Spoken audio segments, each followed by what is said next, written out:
శ్రోతలకు కథాలహరికి స్వాగతం. మన జీవితంలో ఒకరుంటారు, ఎవరి ప్రేమకో సాటిలేని వ్యక్తి. ఆవిడే అమ్మ. ఈరోజు నేను మీ ముందుకు తీసుకురాబోయేది ఒక అబ్బాయి జీవితాన్ని మార్చిన అమ్మ చివరి మాట అనే కథ.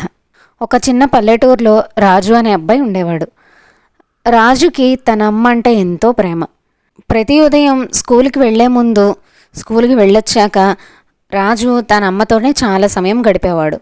ఆ తల్లి కూడా తన కొడుకును చూస్తూ, తన ఆటలు చూస్తూ, తనతో గడుపుతూ ఆ తల్లి రోజులు గడిపేది.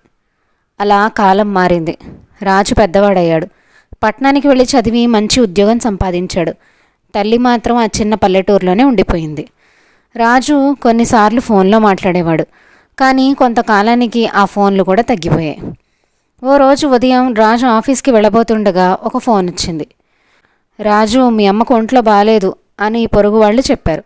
ఒక్కసారిగా రాజు గుండె బద్దలైపోయినట్టు అనిపించింది.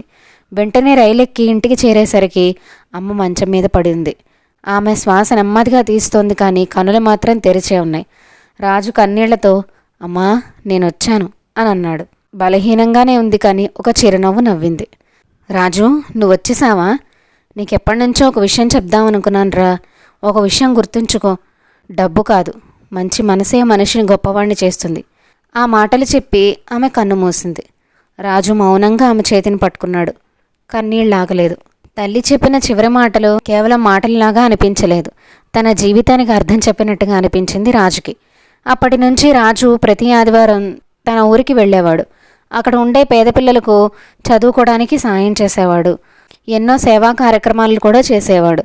అక్కడ తన తల్లి పేరు మీదట ఒక స్కూల్ను కూడా కట్టించాడు.